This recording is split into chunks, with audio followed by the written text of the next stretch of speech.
kuti mau yathu yakathauza chani kapena mau yamene analembedwa ku chipangano chakale tikayabweresa uku ku chipangano chatsopano yatiuza chani.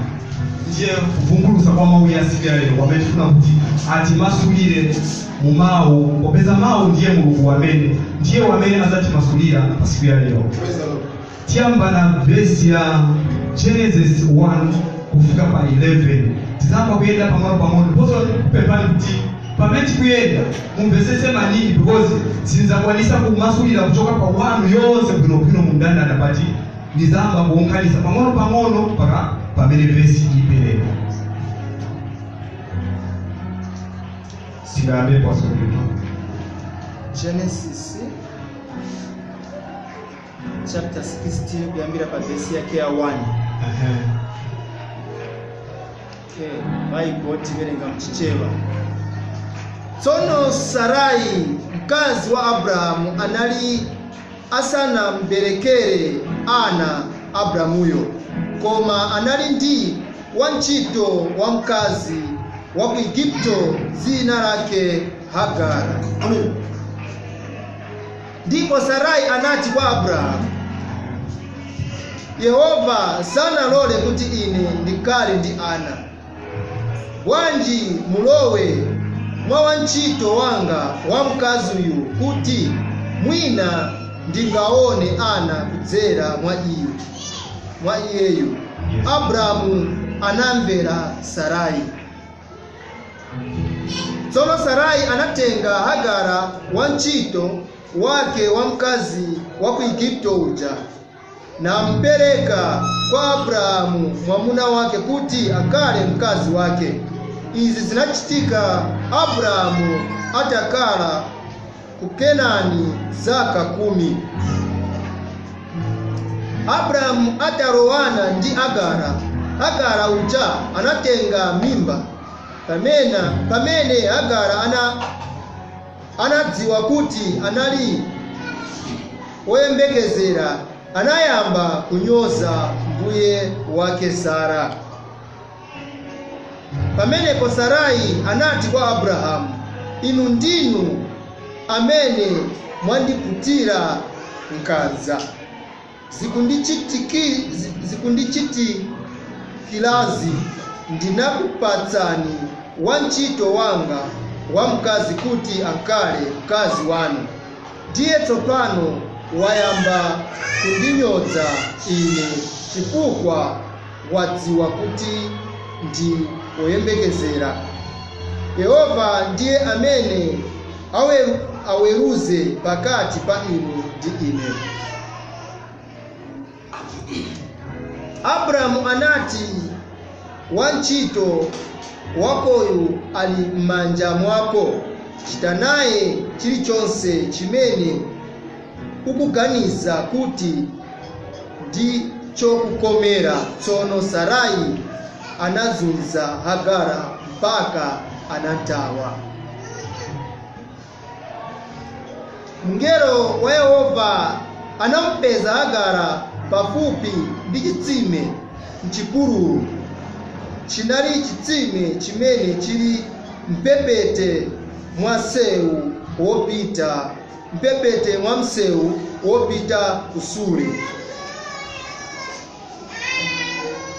Ndipo mngeloyo anati, Hagara, iwe wantchito wa Sarai, ukuchokera kuti ndipo ukupita kuti? Iye anayankha ndi kutawa, mbuye wanga Sarai. Mngelo wa Yehova anamuwuza kuti, bwerera kwa mbuye wako ndipo ukamugonjere. Ndidzakupatsa zidzukulu zambiri zoti munthu sangaziwerenge. Verse 11. Mngelo wa Yehova uja anamuwuzanso kuti, ndiwe woyembekezera ndipo udzabala mwana wamwamuna, udzamutcha dzina lake Ishmaeli. Sikwambia. Okay. Nkhani ili hapa ni azimayi abiri, Sarai ndi Hagara. So abantu babiri aba popeza Sara analibe mwana. So pachiyambi pamene anaona kuti ndilibe mwana, anatenga wachito wake Haga na kumuuza kuti iwe uzaye ndiwo amene uzagwira ntchito iyi, ufunika kuniberekera mwana. So tikayangana bwinobwino iyi nkhani ili apa, kodi Sara ndani? Haga ndani? Chifukwa chake nacha kuti chivumbuluso, because izi zamene zinakuchitika apa zifunika kupezeka sogolo kuti bena bamasulire. So chamene chanene ndo uku Old Testament chizafunikanso kumasulidwa na New Testament, but chamene chifunika kuziva pamene tiyenda kumawu aya, pali aba bantu babiri ni wandani. Okay, so Bible izati masulira kuti tiziwe kuti uyu ni ndani, Haga ni ndani, nanga Sarai ni ndani. Pamene amuuza uyu munthu, amuuza mukaonesa bwinobwino akamba kuti anakhala zaka zambiri chopanda mwana. Then akulotenga ntchito amene benza kufunika kuti asebenze apasa wina, iwe ndiye uzayenda ukhale nawo uyu munthu kuti mbereke mwana. Ni nthawi iti Bible ifunika kuti masulira wapali wanthu babiri tunanga iyi period yamenezo kamba kuti akhala kwa nthawi yayitali kopanda mwana, atanthauza chake. So tizama kugongosola pang'ono kuti Bible tizikonka bwinobwino. Pachimaliziro chake apo nomuuza kuti uzakhala ndi mwana. Uyu ni mngelo wafika kwa Haga, uyu wamene wapisi. So mkuyamba Haga na Sara tifuna tipasule apa, tikambesisa pali ababiri then tizaziwa kuti chamene chilipo apa ni chiti. Last week nilalikira utenga wakamba kuti Adam, chisisi cha Adam ndi mkazi wake. Tikabwera pang'ono tikakumbukira bwinobwino kuti mkazi abakazi pakuti bali babiri, nanga mkazi uja wamene ananenedwa kuti ndani? Uja mkazi wamene anakambidwa ku Ephesians 5 verse yake ya 32 kuyambira pa 28 kwenda pansi, akamba kuti ichi ni chisisi cha pisama chamene chikamba kuti uyu Adamu ndi ikachisi amene tezomvera kuti mkazi ni Yesu na kachisi wake. Amen. So tikabwera pa tikangana pali makachisi abiri. Praise the Lord. Tiambo kontrolo kamati kupira muliko ukapinobwino aba bakazi babiri kionesa makachisi abiri, but yina yafakibwa koyamba uko kwa nthawi ya itali. So kwa nthawi ya itali kupolopezeka yina kachisi ibwera na kuipasa ntchito yamene iyo kachisi inakufika kuti igwire. Amen. Timesana na kuno. So tikayangana pali ababiri itiwonesa kuti pali makachisi abiri. Haga ni kachisi ina, Sarai ni kachisi ina, but manji kachisi iyi yamene itumidwa poyamba kuti kaseweze ntchito yamene ya Sara nini iti azati pasako Galatians 3 verse yake ya 15 iti masulire bwinobwino aya makachisi yamene tiwona popeza mkazi ni kachisi ndiposo pali wakazi babiri. So makachisi aya tifunika tiazive ndiposo tize kuti kachisi iyi niti tizambira kupasula kachisi ya Haga pacha poyamba tiende na tiperengere Agalatia 3 verse yake 16 na 17. Agalatia chapter 3 verse yake 16 and 17. Maronjezo awa anaperekedwa kwa Abrahamu ndi kwa mbewu yake. Malemba sakunena kuti kwa mbewu zake. Tantauza antu ambiri koma kwa mbewu yako tantauza muntu mmodzi amene ndi Kristu. Verse 17. Chimene ndikutantauza ine ndi ichi: malamulo amene amabwera patata zaka 430 sangatetse pangano limene linakazikitsidwa kale ndi Mulungu ndikuliwononga lonjezolo. So muona kuti apo pa 17 ya ndiye Paulo achisinzi chija chanjinaperekeza kuti uyo ayambe ankhale zaka zambiri poyamba asanagwire ntchito yake. Nilo ni lamulo amene Haga tikakambe kuti ni church ya Old Testament church. Amen.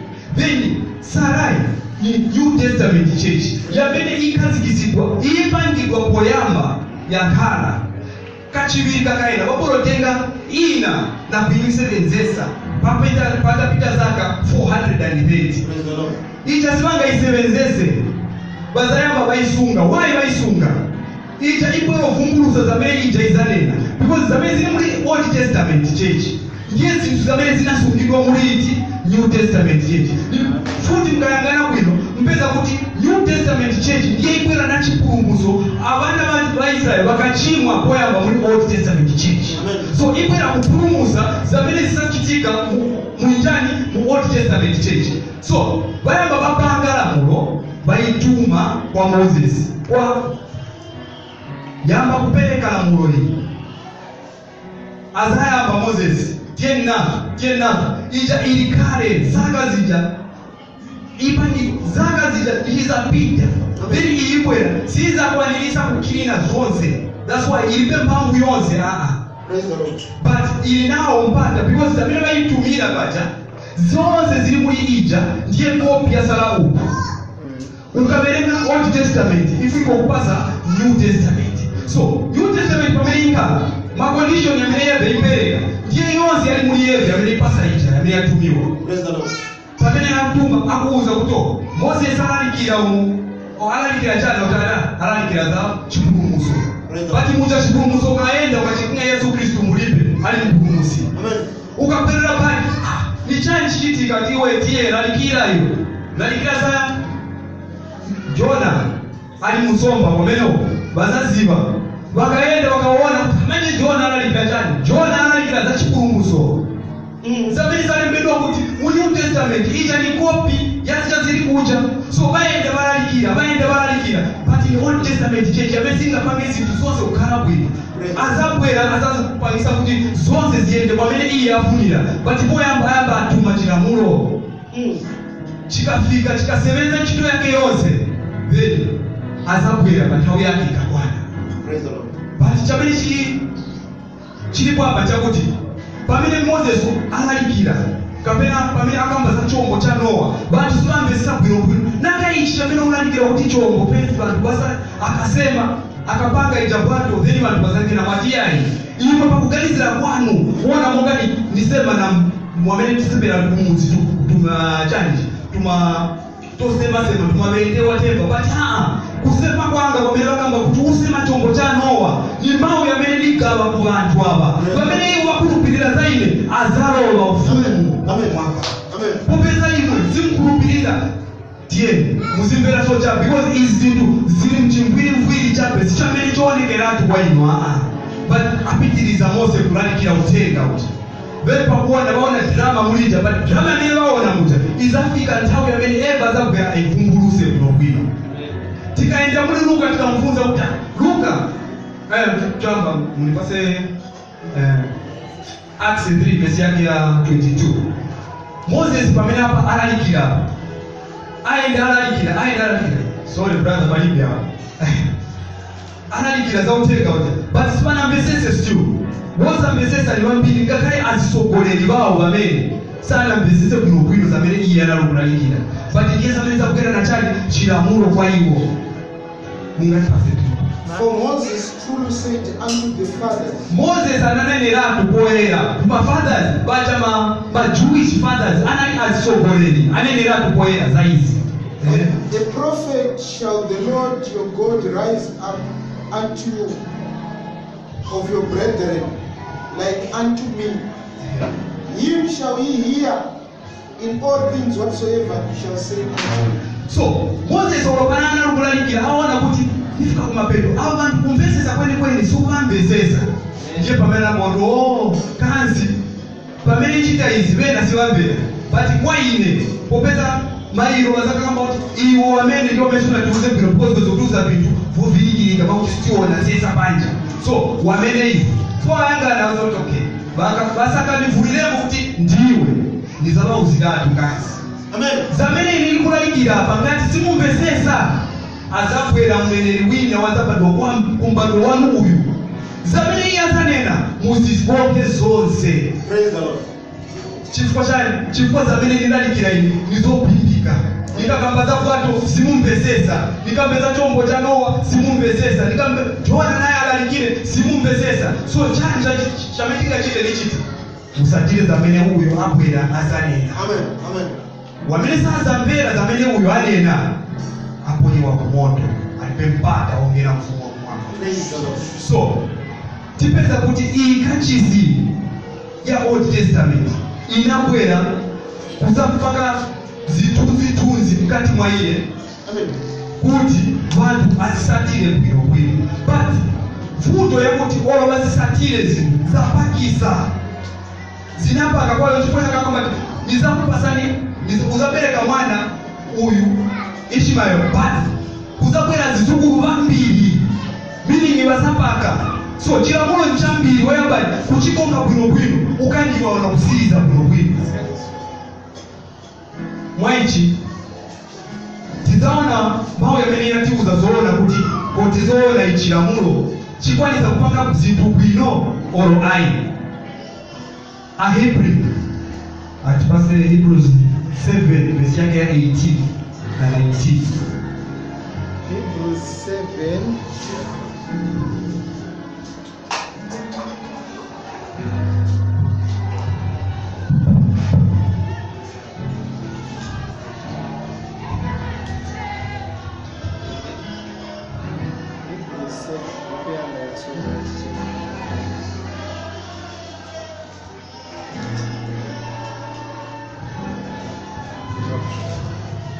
Hebrews 7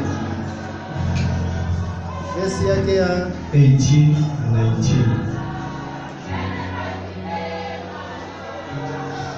Kulihaga Old Testament achitabwanji udapanga zipukala bwino.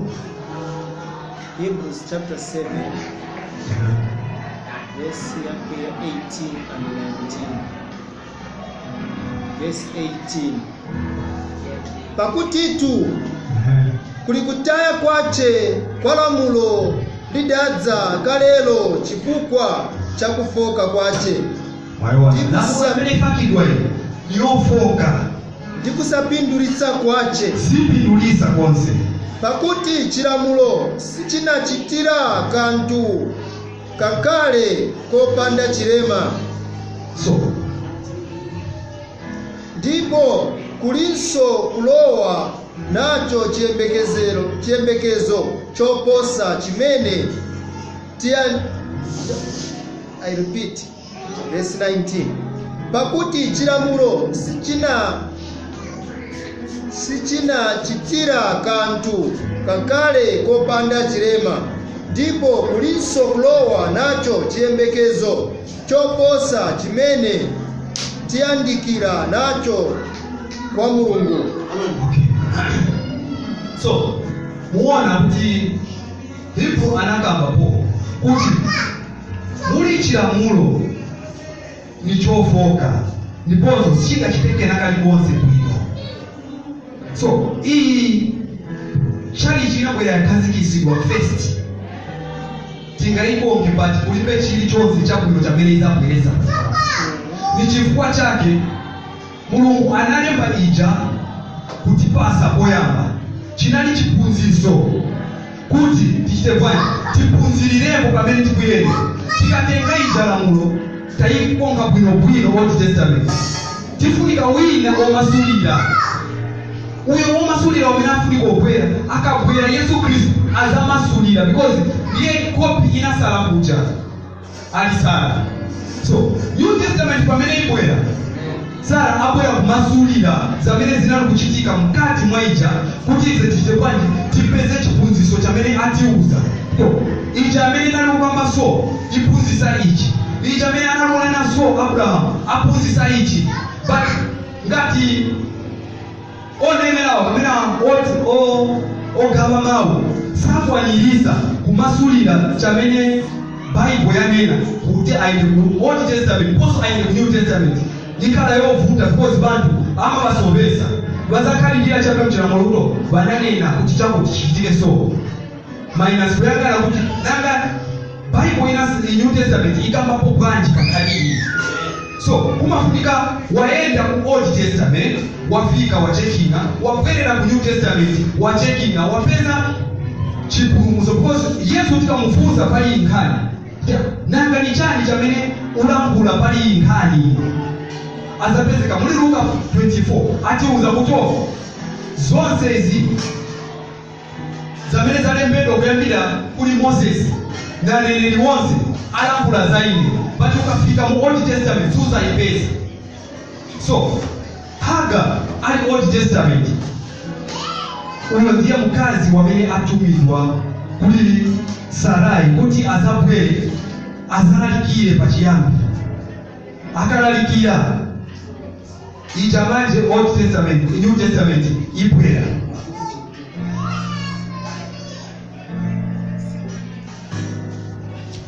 Tipase ni Romans asilikizire because bena mwangazi kama no akamba kuti aya mawu yakwenda kutipuzisa nanga kupuzisa kwake kwa bene anena ni kuti Romans pali inkani akamba po bwanji Romans 15 verse yake ya 4 Romans 15 kapena Roma chapter 15 verse yake ya 4 pakuti zili zonse zimene zinalembedwa kale zinalembedwa kuti zitipunzitse ife malembawo amatilimbikitsa kupirira kuti tikale tichiyembekezo. Yes. So pachiona kuti pamene tikuphunzitsa mawu kapena pamene tikutiphunzitsa mawu wanu yamene tipeza kuti tiphunzira nene tikaphunzira tipeza chiyembekezo mu mawu aya. So pamene asogoleri aphunzitsa Old Testament church wamene ayidira Haga mu preaching tipeza kuphunziramo chiyembekezo chamene chizabwera pasogolo ali Sarai. So pamene tiphunzitsa mupezamo kuphunzira kutenga mawu aya yakuli Genesis then ukaenda naye ku New Testament mupezamo pindu mwayo mawu chiyembekezo. Muzatipasa Genesis 18 verse yake 9 na 14. Pamene tikuyamba kuyenda hapa tiamba kuyenda kuti tipeze Sarai ndani because kama kuti pali watu babiri pali babiri zafunika taziba kuti uyu ni ndani uyu nani ni ndani then tizaona manje kwamene azatipeleka because uyu tamuziba wamene atumizirwa koyamba pali watu babiri ni umozi wa Haga.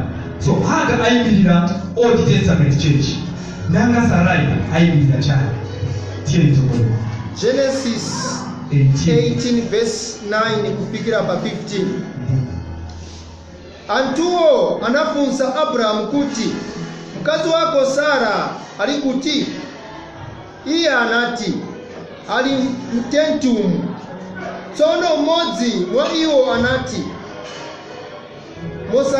mosakayikira ndidzabweranso pa nthawi ngati yomwe ino chaka chamawa ndipo Sara mkazi wako adzakhala ndi mwana wa mwamuna.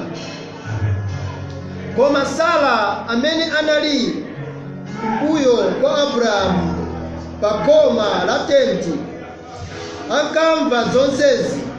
Abrahamu ndi Sara anali okalamba kale ndipo anali ndi zaka zambiri. Sara mkuti atapyola kale pa msinkhu oti nkubereka. Choncho anangoseka nati mtima mwake, kodi muntu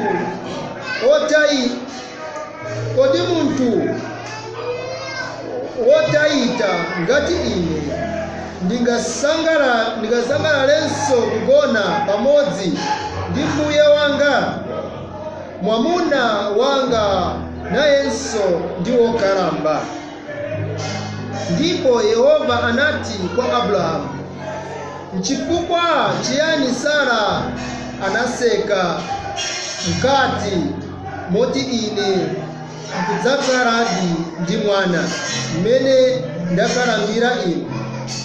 Kodi pali chimene chikodza kumukanika Yehova? Pa nthawi yake ngati yomwe ino chaka chamawa ndidzabweranso ndipo Sara adzabala mwana wamwamuna." 15. Koma Sara ndi mantha ananama nati, "Sindinadzeke." Koma iye anati, "Ndine iwe unaseka." So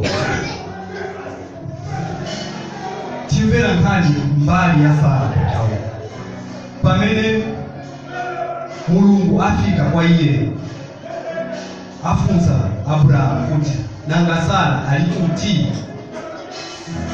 Then Abrahamu amasula kuti alipo azakhala ndi mwana nthawi yameneyi mungayi chaka china chamene. So uyu Sara pamene nthawi jamene afika abalendo sanaone kuti ava vanthu ndiye Mulungu amene afika. Eva anayangalira nthawi amene ankhala chimbe mwana nthawi yayitali, pati Mulungu amuwuza kuti kulife chamene Mulungu akangiwa. Zonse Mulungu zamene anena zifunika zafikizidwa chabe chifukwa Eva ndiye analenga iye. So mwaichi amuleta Sara apromisa Adamu kuti mwana azabadwa kwa iye. Sara ndichamvera, but Eva mukuona kwake anaonera kuti nakota napitirira malire sindingakwanireza kuti ukhandi mwana. But Mulungu akugogomeza kuti no, chaka chamawa pamene ndibwera futi iwo uzakhala ndi mwana. Why? Papezeka kuti wamene anakhala nthawi yayitali no mwana, nthawi Mulungu akakamba kuti ukhala ndi mwana apezeka mwana apana. Icho chinali kubwera kwa chipulumutso chamene chibwera manje ndi promise yakuti chipulumutso chafendera chafika. But vena ingakhale pa nthawi ino pamene ulalikira uthenga waona kuti siwamene uthenga, but ndi chipulumutso chamene chifika kwa iwo pa nthawi ino kuti pamene tilalikira uthenga uyu ni wamene abwera kusatiuza uthenga uyu kuti uyu uthenga ulalikiridwe, because wamene azakhulupirira muli uthenga uyu apeza chipulumutso. Ni ulendo wa chipulumutso wamene weze kufika pakati pa nthawi ino. So ibwera ni picture kuti wina uyu abwera Old Testament wamene anafaka kale agwire ntchito yake amene anafunika kugwira pachiyambi popeza nthawi yamene ibada isungira ija yakwanisika kuti manje isebenze ntchito yake. So manje abwera manje kuti isebenze ntchito ija amene anayipatikira because aona manje kuti uja amene natuma uja aenda achita zake ndiponso baja banthu sibanakhulupirire. Zonse amene anakuchitika zinakuchitika muja sibakhulupirira manje iwe manje ufika uyu upereke mwana aende akakondolole zita zinthu zamene zachita kwanje zili mkati muja kuti zikondoloke. Pamene abwera uyu munthu abweranso kusamuuza kuti ulendo uyu wamene ndibwera kachiwiri ndizabwera uyu ulendo uli pati pa Genesis 21 verse yake ya 1 kufika pa 3. Genesis chapter 21 verse 1 kufika pa 3. Yes. Yehova anakomera mtima Sara monga ananenera, ndipo Yehova anachita monga momwe analonjezera. Verse yake ya 2.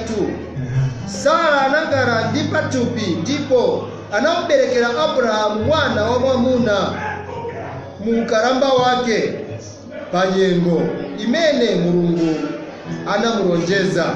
Verse 3. Abrahamu anapereka dzina loti Isaka kwa mwana wamwamuna amene Sara anamuberekera. So zamene Mulungu ananena afikirisa because zamanena chinthu osafikirisa apa zamene ananena kuti ndikabweranso uzafunika kukhala ndi mwana mbozo uzabereka olo ndikunkhalamba uko uzafunika kupezeka ndi mwana. Then ku 21 afika kuonana naye Sara na kumuuza kuti uzabereka mwana uyo uzamucha zina Isaki.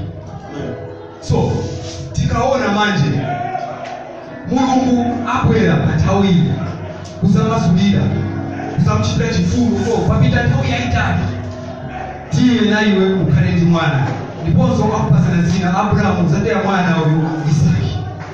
So ndalama inakuchitika apa tikafuna pasula bwino because mwamene ilili apa titingaziwe bwino kuti iye ndabwani nanga Isaki ndani nanga iyi picture yamene ibwera apa itilangisa chani.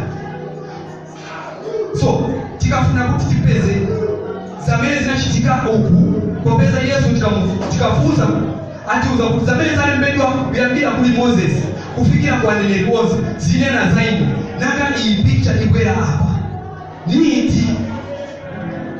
So kuti tipeze bwino nanga uyu mwana wamene abadwa abwera kufuna chani kwa ife. Tizayamba kuyenda kuona zamene zinalembedwa uku kuchilamulo ndiponso na zamene zinalembedwa ku New Testament because in New Testament church manje ya Sara wamene analunena zamene zibwera ku New Testament kuti zakasikisika. Mzativerengera Luka 1 verse yake ya 30 then tikwerere kuyi tuone kuti paliwani. Luka chapter 1 verse yake ya 30. Koma mungelo oyo anati kwa iye usachite manja Maria pakuti wapeza chisomo pamaso pa Mulungu. Udzakala oyembekezera ndipo udzabala mwana wa mwamuna ndipo udzamupatsa dzina la loti Yesu.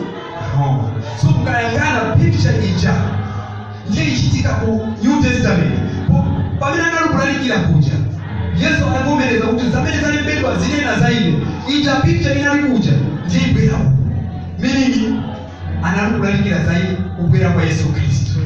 But mukaona bwino mupeza kuti mukawerenga uku nawo zibwera zibwiriza mungelo abwera kwa Sara ndiponso amuuza kuti uzakhala ndi mwana. Mukaenda ku New Testament mupeza kuti Maria amuuza kuti uzakhala ndi mwana ndiponso mwana wako uzamucha zina Yesu. Bagwirizana ndiye komeko chipakala kuvomekeza kuti mawu yali uku ndiye amene Yesu abwera lalikira uku. Amen. Okay. Abraham na Eve pamene anafikira Mulungu mu Matthew 1 verse yake ya 21 na Eve anamuuza chimodzimodzi. Joseph wanamuuza chimodzimodzi. So mpeza kuti mawu yali kulalikira kuja 1 yakwera kwirizana nawo. Sara ananena za New Testament. Ni New Testament church manja vile kwa masulira yamene ipeleka chipulumuso. Mukaona uyu Isaac abadwa ndiye uja wamene abwereza chipulumuso kwa ife. Praise the Lord. Pacha pamene wampeleka kulupiri kuja baenda naye kulupiri kuja ili mu 22 tingaverengeyo chichitomboni Genesis 22 verse 1 kufika pa 13. Genesis 22 verse 1 kufika pa 13. Yes. Verse yake ya 1. Nthawi inazitata izi Mulungu anamuyesa Abrahamu. Iye anati Abrahamu, ndipo iye anayankha kuti Mbuye. Ndipo Mulungu anati tenga Isaki mwana wako yekayo amene umamukonda ndi kupita naye dziko la Moriya ukampereke iye ngati nsembe yopsereza palimodzi la mapiri akumeneko limene ndidzakuuza. Abrahamu anadzuka mawa wake na mangirira chokalira pabulu. Atadula nkuni zokwanira zowotchera nsembe yopyezera. Abrahamu antchito ake awiri pamodzi ndi Isake ananyamuka kupita kumalo kumene Mulungu anamuuza Abrahamu. Pa tsiku lachitatu Abrahamu anakweza maso ake ndipo anaona malo chapatali. Anaona malo awo chapatali.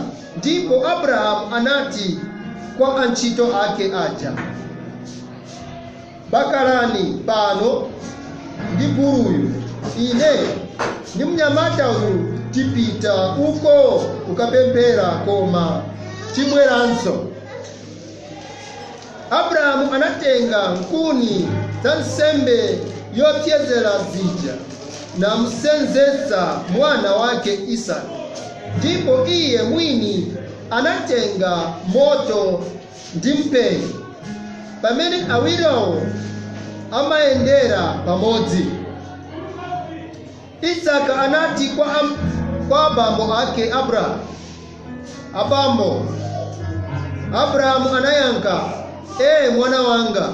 Isake anafunsa, moto ndi nkuni zilipo, koma nanga mwana wankhosa wa nsembe yopyezera ali kuti? Abrahamu anayankha, mwana wanga. Abrahamu anayankha, mwana wanga, Mulungu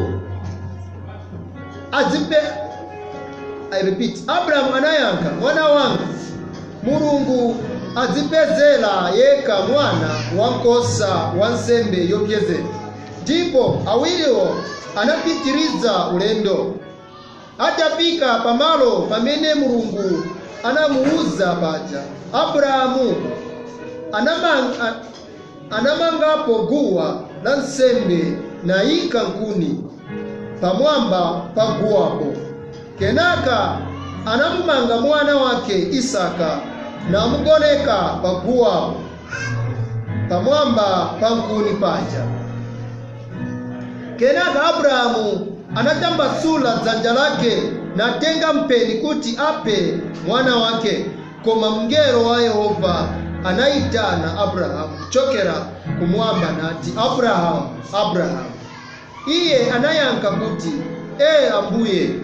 Mngelo anati, usatambasule mwanayo dzanja lako kuti umupe, pakuti tsopano ndadziwa kuti iwe umaopa Mulungu. Iwe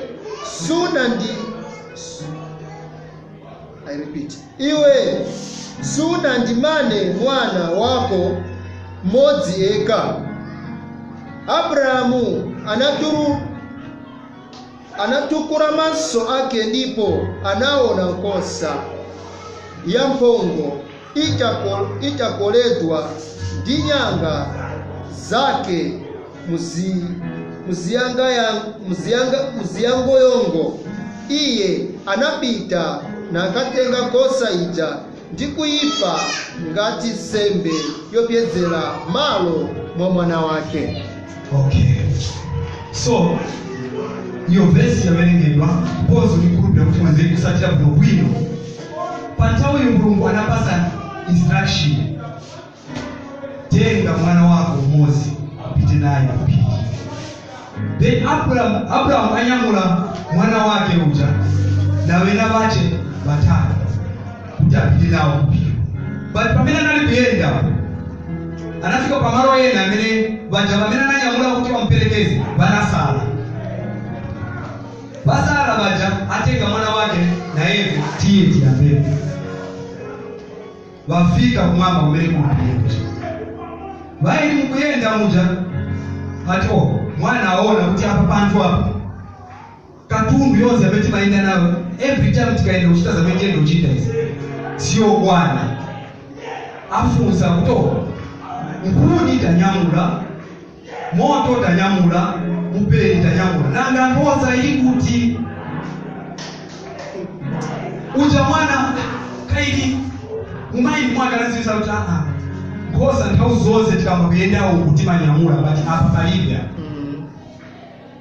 ero nkuni izo mukaona nkuni zamenezo hapo nyamula ni Yesu amene ni mwana kumunyamuliza tiye ni uzanyamula nkuni ile nyamula muliro knife ilipo bati ngoza palibe nichani saka afunsa kuti moto tilinao nkuni tilinao mpeni tanyamula nanga ngoza ili kuti mukuyenda afika paja mwana kayalempekeza kuti mwamena yankira kuti Mulungu azatipasa tizaona tikafika ngationa kuti Mulungu azatipasa but choda kuisa chakuti afika kuja baika nguni asili za kuanza bwino agwiri wanieve ndiyankhala ngoza paja ndichani chikuchitika wamdala bakamba tingoza Mulungu azatipasa but agwira kuti aliponya pamene yako nguni zozi nyamulira neka amanga mwana amgoneka paja kachibirika kaena atenga mpeni kuti alase mwana uchi ambera mawu kuchokera kumwamba Abraham siya mwana uyo tenga ngoza ija mukuyangana ngoza ija yagwiriwa mnasengo mumatepo Mulungu apasa ngoza chiphunzitso ichi chitiuza kuti instead ya kuti ise vanhu vochimwa tiferemo but iye abwera kuzatirandisa Mulungu atirandisa pamene iye apasa ngoza kwa ife kunkhala chotipulumutsa ise ngoza ikufa instead ya kuti ise amene tife pamene atipasa ngoza ndani ise tiona ngoza igwiriwa mtengo uja pamene mwana wa muntu afuna kumwalira ali pakati pakufa muntu abwera atipasa ngoza msiyeni uyo tengani ngoza iyi ife malo mwa iye uko kunati kulalikira kwa dziko lapansi ize anthu apa dziko lapansi ochimwa kuti tisape asatipe but atiletera wina asatiputisa bwanji asatipulumutsa abwera kuzatipulumutsa pamene atipasa ngoza John anaona ngoza yamene imwe muona mumtengo uja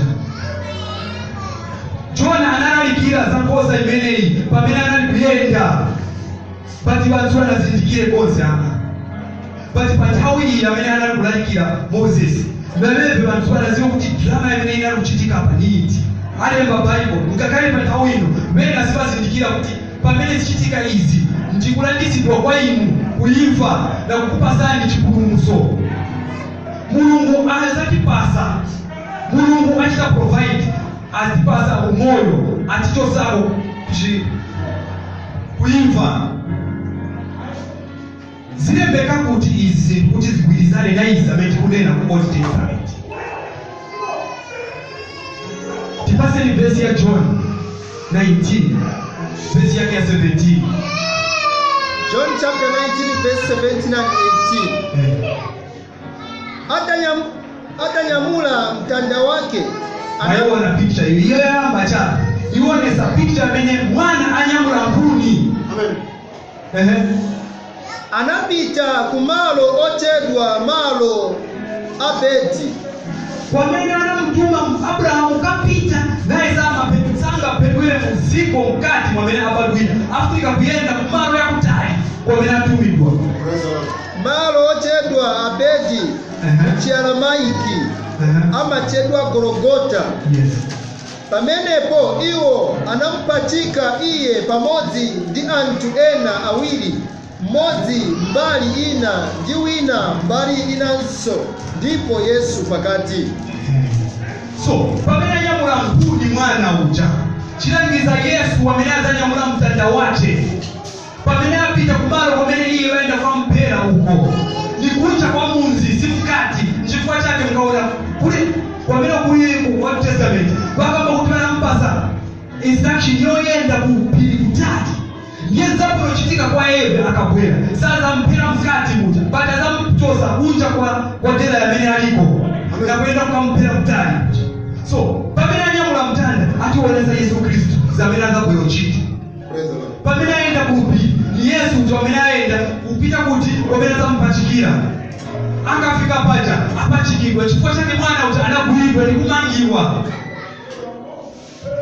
Okay, so picture ija ikatiletera kuno bwino ndiye pamene itipasa ndiponso tikawerenga ija verse chimodzimodzi tiwerenga John 19 verse yake ya 17 na 18 ifunika kutipasa picture ija kuti zigwirizane ndi mawu yamene ali mbedwa pali Luka 24 verse yake 27 yamene ivomereza kuti Moses alemba za Yesu Kristo ndiye zamene anali kulemba paja batimena saa mbezesa kakale pathawino aona kuti akaonaiza mona drama ija ngeze drama chape zeze so ashita explain kulingana na mwamene baganza but ukamsakaliza mavesi yakwera yakana but ukaona kuti ichina kuchitika hapa chitipunzisa ichi chikwera huko usapeza kulungamizidwa because Mulungu eka ndi apasa kuti ulungamike. Amen. Okay, so pamene tikuyenda so ukaona mwana wa muntu wamene apasidwa atiwongoza iyo msiye uyo ni chikondi cha Mbuye Yesu kuti tipeze chipulumutso atipasa chipulumutso ndiye paja mu John 3:16 akuti kwani msogoleni hapo John 3:16 verse yake ya 16 pakuti Mulungu anakonda dziko lapansi kotero anapereka mwana wake wobadwa eka. Muona Moses apereka mwana wake eka kurupi obadwa Moses kuti aliyense wokulupirira iye asatayike koma akale ndi moyo wosatha. So Abraham apereka mwana wake wokondedwa eka Moses kurupi eka ukawatipasa iyo ndiye picture ya Yesu Kristo pamene Mulungu atipasa mwana wake umozi kwa ife kuti tipeze chali chipulumutso.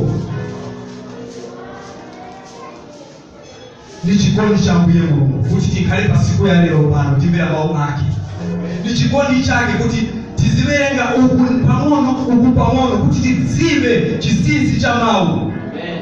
Pamene akupasa mawu so aziwe kuti aya mawu nikayafaka panthu anu bazakwanisa kumvesesa but chimodzi chimene banthu bake bafunika kuchita ndi chiti wakati uku pang'ono na uku pang'ono umvesesa mawu ake yakati taenda chabe one side vambiri nabani palilero bakabenda one side nchifukwa chake balagwiririra chimvwimvwi ayenda chabe so chapa ayini chabe bwino mukatolika mwamene muzafa mwamenewo chazoona chabwera nichi ile sinchifuna nifuna ichi nivuto hiyo. Mulungu anakonda dziko lapansi natipasa mwana wake umozi kuti atipase chipulumutso. So kuli mwaize bamene timvesesa mawu na kuyakonka bwino mukakonka uku mwakonka uku mupeza mumvesesa bwino paja mawu yanena kuti konse ukweze kuchitira kuti tiphunzire. So chiphunziso chibwera ngati wina aphunzisa agwira uku amasulira abweranso agwira uku amasulira ndiye ntchito yazibusa kuchita zamenezo because ngati waenda one side ndiye paja utaya abantu bachokapo chabe sibazibana chamene bafunika kutenga but ngati wagwira uku pang'ono wagwira amasuliranso ku Old Testament pang'ono ku New Testament Old Testament New Testament Old Testament vantu vazambeseza ndiponso asatenga picture ija amene walika uku na kuleta uku na kuziva kuti chamene chilanenedwa apa ndiye ichi nchifukwa chake futi Moses akwera kamba kuti pakuti musimumpesesa ni bwino mumpesese zonse zamene azanena ndani wamene abwerawo. Why? Ayizofuna kuti pakana mumpesese mawu ake kuti muziwe kuti mawu aya yatanthauza chani yatiuza chani tiphunzira chani. Amen. Ngati wamasulira bwino mawu azapeza kuti vantu bache vatengapo chimozi. So tipwerere kuli nkhosa yamene yagwiridwa kuja ino kuti uyu wamasulidwa kufuna ngoza ija ipedwe apa atenga ngoza ija ibwera pamtanda yapachikidwa. Moses Abraham achita chifundo chonse cha Mulungu ndiponso atenga ngoza atipasa tapeza chipulumutso. But tikaenda manje muri John 1:29 ija ngoza vilevena vanaona kuti mwapasi wa ngoza iyo kuti inu mpulumutsidwe kumpeni wamene unafuna kuphani uyu wina anaiona. John anaiona ngoza ikubwera kuleta chipulumutso pa dziko lapansi. Tipase ni John 1:29 atiuze. Yohane chapter 1 verse yake ya 29. Patsiku lotsatira Yohani anaona Yesu akubwera kwa iye. Ndipo anati, taona ni mwana wankhosa wa Mulungu amene achotsa tchimo la dziko lapansi. Tiona nkhosa. John akamba kuti anaona Yesu akubwera patali na mawu yamene anachoza nakamba onani nkhosa yamene ichoza tchimo la padziko lapansi. Ndiye ija yamene inaphedwa munthu. Musiyeni uyu nkhosa iyo ndiye amene John anaona ikubwera. Iyo nkhosa ibwera kuzachoza tchimo la padziko lapansi. Ndiye Yesu Kristu. Ngakhale pasiku ya lero tilankhula za Yesu Kristu mumadera ambiri umene sibaziva kuti nkhosa ija inakwera kuzapulumutsa izi balalikira zina zake zamene iwo baganizira. But tikaona mawu aya timaona ko nkhosa ndiye ifika kulalikira because nkhosa iyo ndiye ileta chipulumutso kwa ife. Lero tili pasiku lino tilalikira pano ikamba ka nkhosa yamene iyi inachosaza inabwereza mtendere pasiko lapansi. Yatipasa kuona, yatipasa kumvesesa kwa mawu yake ni nkhosa yamene yabwera pakati pathu. So ngakhale tiwerenge buku ya bwanji kuchoka ku Genesis kufikira ku Malakai tifuni kupeza nkhosa iyi ili chipulumutso. So pamene tikufika ku mapeto ya program ya ulaliki wathu nifuna aliyense tapita kumbuyo kwa menta ambira kuti tike zinthu malo mwake. Tinayamba kuti tipeza azimayi abiri Sara ndi Haga. Ati kupeza kwa watu manja au azimayi abiri tipeza kuti makachisi abiri. Makachisi aya imozi iyi yoyambira kubwera itenga zaka 430 kuti ina ibwere. Ndipo yamene yabwera kwa sopa iyambirira kusevenza ili Old Testament. Tipeza kuti Old Testament ni ngono kuli New Testament. Because Old Testament ipangidwa ibwera chabe na kuyamba kugwira ntchito pamene inzake yakhala zaka zambiri sisevenza ntchito yace. But panthawi isaenda kusevenza yamene yabwera kumene sisevenza kulingana ndi amene Mulungu afunira. Because amene ileta si vanthu sivamvesesa zithunzithunzi zace. Then yabwera manja amene ibwera kumasulira zithunzithunzi zili mkati ali Sarai.